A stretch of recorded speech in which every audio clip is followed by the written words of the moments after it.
Open Heavens on the Go, Wednesday, November 6th, 2024. Topic: Harden not your heart, Part 2. Memory verse: Jeremiah 31:18. I have surely heard Ephraim bemoaning himself thus: Thou hast chastised me, and I was chastised, as a bullock unaccustomed to the yoke. Turn thou me, and I shall be turned, for thou art the Lord my God. Bible reading: Hebrews 12:5-11. And ye have forgotten the exhortation which speaketh unto you as unto children, My son, despise not thou the chastening of the Lord, nor faint when thou art rebuked of him. For whom the Lord loveth, he chasteneth, and scourgeth every son whom he receiveth. If ye endure chastening, God dealeth with you as with sons. For what son is he whom the Father chasteneth not? But if ye be without chastisement, whereof all are partakers, then are ye bastards and not sons. Furthermore, we have heard fathers of our flesh, which corrected us, and we gave them reference. Shall we not much rather be in subjection unto the Father of spirits, and live? For they verily for a few days chastened us after their own pleasure, but he for our profit, that we might be partakers of his holiness. Now no chastening for the present seemeth to be joyous, but grievous.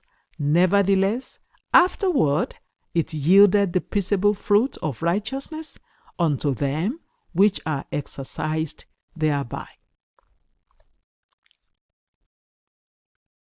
The Message.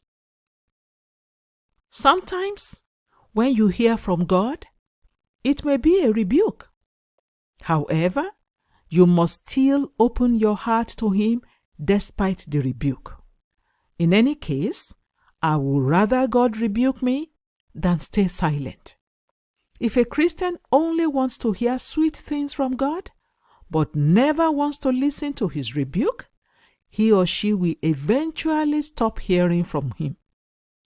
You should be glad when God rebukes you, because Hebrews 12:6 says that it is the child the Father loves that he chastens. When David was rebuked in 2 Samuel 12:1-14, he did not harden his heart. Rather, he repented, and God continued to walk with him.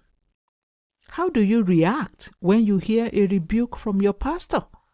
Do you harden your heart, or do you make amends immediately? No matter how influential a believer is in ministry, or how gifted the fellow is in the Holy Spirit, if such a person hardens his or her heart against God's rebuke, God can reject such a believer. 1 Samuel 16:1. Psalm 51:17 says, The sacrifices of God are a broken spirit. A broken and a contrite heart, O God, thou wilt not despise.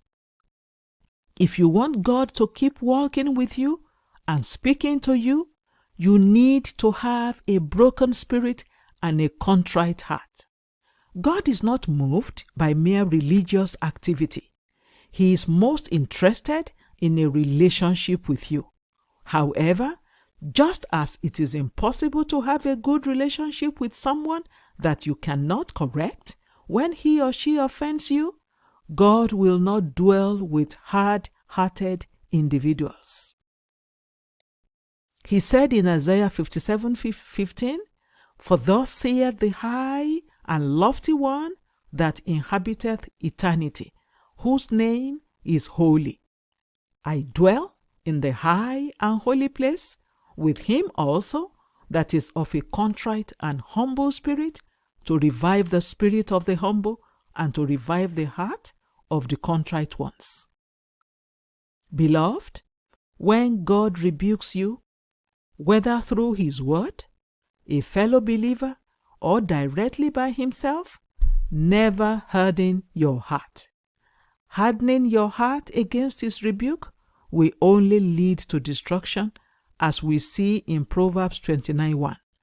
He that being often reproved hardeneth his neck shall suddenly be destroyed, and that without remedy. Do not despise rebuke from God. Rather, embrace his correction as evidence of his love for you. Key point: please, Lord, help me to yield to your corrections at all times. Bible reading in 1 year: John 13-15. Hymn for today: When We Walk with the Lord. The Open Heavens is written by Pastor E.A. Adeboye, the General Overseer of the Redeemed Christian Church of God. God bless you.